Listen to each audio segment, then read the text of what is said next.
Bonjour à toutes et à tous. Aujourd'hui, nous allons faire un cours de gonflage sur le temps de gonflage au compresseur. Le cours va se dérouler de la façon suivante. Nous allons faire quelques petits rappels de physique. Ensuite, nous ferons quelques exemples de gonflage. Je vous donnerai ensuite un exercice à faire chez vous. Et à la fin, je vous donnerai une méthodologie de calcul. Les rappels. 1 mètre cube est égal à 1000 litres. Pression par volume est égale à constante. Et P1V1 est égal à P2V2. Dans le cours, nous allons utiliser l'unité de pression qui est le bar, puisqu'un bar est égal à 1000 hectopascales, ce qui est proche de la pression moyenne de la pression atmosphérique au niveau de la mer, qui est de 1013 hectopascales.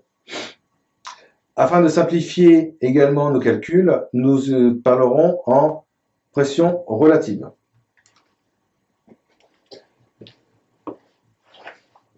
Premier exemple. J'ai une bouteille de 12 litres gonflée à 75 bars que je veux gonfler à 200 bars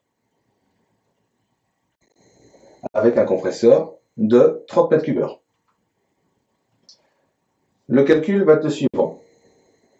Je fais 200 moins 75, ce qui nous donne 125 bars. Notre bouteille faisant 12 litres, je multiplie 12 litres par 125, ce qui nous donne 1500 litres d'air à injecter dans la bouteille, ou 1,5 mètre cube. Le temps nécessaire au gonflage de la bouteille, je vais utiliser pour le coup les mètres cubes. Je fais 1,5 qui est le volume nécessaire à mettre injecté dans la bouteille, que je multiplie par le volume compressé en heure par le compresseur, donc 30 mètres cubes heure, ce qui nous donne une fraction d'heure de 0,05 heure. Pour transformer cette fraction d'heure en minutes, je la multiplie par 60. 0,05 que je multiplie par 60 nous donne 3 minutes. Prenons un deuxième exemple. J'ai deux bouteilles de 12 litres, une à 20 bars, l'autre à 30 bars, deux bouteilles de 15 litres à 50 et 70 bars, et une bouteille de 10 litres gonflée, elle, à 40 bars. Je vais également les passer à une pression de 200 bars. Je vais donc faire le calcul suivant. 200 moins 20 pour la première bouteille que je multiplie par 12, son volume. La même chose pour la deuxième bouteille, donc 200 moins 30 fois 12. Pour les bouteilles de 15 litres, ce sera pour la première 200 moins 50 que je multiplie par 15. 200 moins 70 que je multiplie par 15 également. Et pour la bouteille de 10 litres, 200 moins 40 multiplié par 10. En faisant le total de tous ces volumes, j'arrive à 10 000 litres, ce qui nous fait 10 mètres cubes. J'utilise toujours le même compresseur, donc je fais 10 que je vais diviser par 30, ce qui va me donner, et que je multiplie par 60, ce qui me donne 20 minutes. On voit bien ici que 10 est le volume nécessaire, 10 mètres cubes, 30 c'est le volume compressé en 1 heure par le compresseur, et le 60 c'est la transcription de la fraction d'heure en minutes. Voilà aussi pour vous un exercice à faire à la maison. Vous avez 8 bouteilles de 15 litres chacune à gonfler à 220 bars. Chaque bouteille a une pression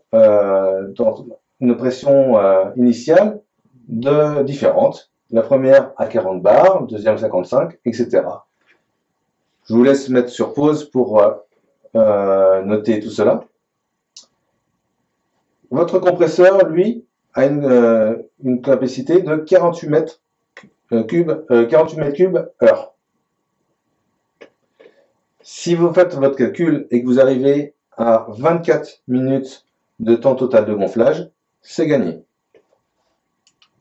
Pour finir, voilà la méthodologie de travail.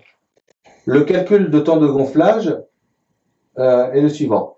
On calcule d'abord le volume à compresser, qui est le volume nécessaire, donc qui est égal à la pression finale moins la pression initiale, que je multiplie par le volume total. Et ensuite, le calcul à faire est le suivant. Le T, qui correspond au temps, est égal au volume nécessaire que je divise par la capacité de compression de mon compresseur, que je multiplie par 60, qui est qui correspond à la multiplication par IV de fraction d'heure en minutes. Mon cours se termine ici. Nous verrons dans un cours prochain comment calculer comment compresser avec des bouteilles tampons.